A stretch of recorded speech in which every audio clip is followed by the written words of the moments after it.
Acara yang menghadirkan para ahli di bidang pembacaan aksara kuno, sejarah, budayawan, desain, dan pemrograman komputer ini menghasilkan diskusi yang hidup dan menarik. Di Kawi ini sebenarnya untuk urusan Unicode sudah dalam proses dan harapannya nanti di versi 15 ya Kang? Di versi 15 di launching dan kita bisa ngetik di perangkat, bisa bersanding dengan aksara Bali, Sunda, Jawa, dan aksara lain yang sudah di Unicode kan. Kemudian ini yang menjadi permasalahan ketika nanti aksara ini mau mau digali lagi untuk tidak hanya sekedar kepentingan membaca naskah atau membaca tulisan, tapi bagaimana kemudian itu diaplikasikan lebih nyata di entah itu di platform digital maupun di perangkat-perangkat lain atau mungkin di penggunaan secara luas di masyarakat untuk nama jalan atau seperti yang sudah dilakukan di Bali atau di Jogja bagian dari tata naskah dinas. Bahkan kami di Jogja sudah mulai merancang pergub untuk korespondensi dengan menggunakan 2 aksara dan segala macam, itu akan menarik. Nah, permasalahannya untuk bisa mencapai ke sana kan paling tidak kita harus memahami bagaimana kemudian kesepakatan yang akan kita gunakan dalam hal menulisnya. Karena saya yakin teman-teman penggiat aksara Kawi pun mesti menemukan banyak perbedaan dalam hal tata tulis. Dan saya tidak menyentuh ke level Kawinya karena Unicode dan standarisasi yang ada di aksara Kawi ini kan tadi saya ngulik pembicaraan Kang Ilham tidak ada kaitannya dengan tata tulis. Artinya dengan menggunakan tata tulis model apapun di Unicode ini nanti bisa mengakomodasinya.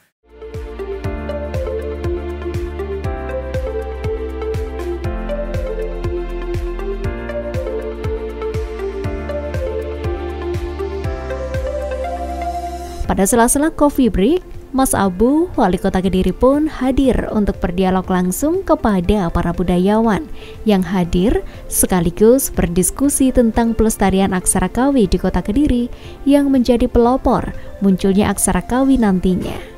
Mas Abu pun turut memberikan cindera mata kepada beberapa tamu undangan yang hadir.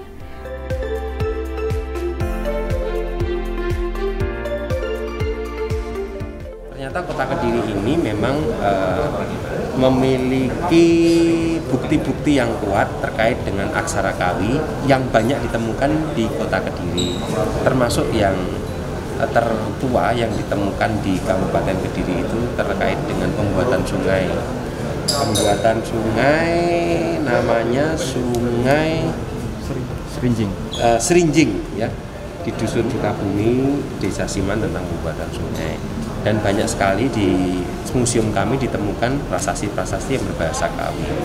Nah, itulah yang mungkin menjadi penyebab bahwa di Kota Kediri, dan kami juga senang sekali karena di sini dijadikan tempat untuk membuat acara Road to Kongres Aksara Kawi ini. Jadi kedepannya nanti kan kita bisa mengakui itu dan tidak diakui oleh mungkin negara lain atau apa, seperti contohnya Malaysia mengakui Arabik Jawi. Nah, itu kan sudah diakui oleh Malaysia. Kita mitigasi budaya ini Mas. Ya, ini kita awareness tentang budayanya harus dimulai dari sekarang, karena kalau dibiarin ya udah hilang aja. Naskah-naskah kuno udah hilang, semuanya udah hilang, prasasti-prasasti sudah termakan usia juga sudah mulai. Nah, ini penting sekali bagi kami, dan nanti kami diskusi dengan mereka bahwa bagaimana cara mengaplikasikannya di sekolah-sekolah supaya orang itu masih ini. Dan yang terakhir yang paling penting, kalau ini nanti sudah didigitalisasi, maka kita bisa menggunakan ini sebagai codingnya. Ini penting, karena negara-negara lain juga menggunakan coding dengan bahasa atau huruf-huruf mereka sendiri, aksara-aksara mereka.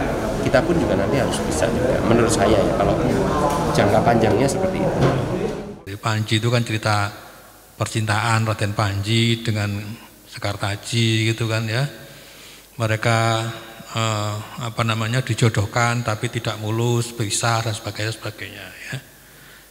Nah, kira-kira semacam cerita rakyat di Madura, Bali, Sunda, Jawa Tengah, Banyuwangi dan sebagainya ya. Tetapi yang menarik dari Panji adalah selalu happy ending. Sedangkan cerita-cerita yang lain ini dari sad ending ya. Ini adalah contoh-contoh dongeng dari Panji, ya. Karena itu ketika saya ditanya sampai dengan hari ini selalu orang bertanya, Panji itu apa sih Pak? Saya sering dengar tapi kok enggak ngerti. Dan itu bukan orang awam, tapi sampai tingkat profesor pun juga pernah bertanya begitu.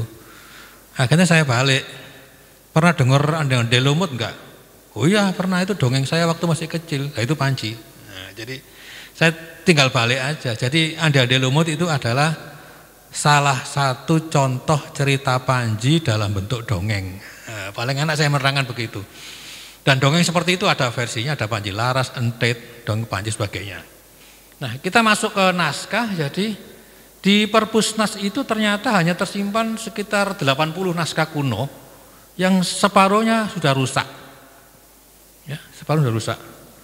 Dan ternyata yang tersimpan di luar negeri jauh lebih banyak.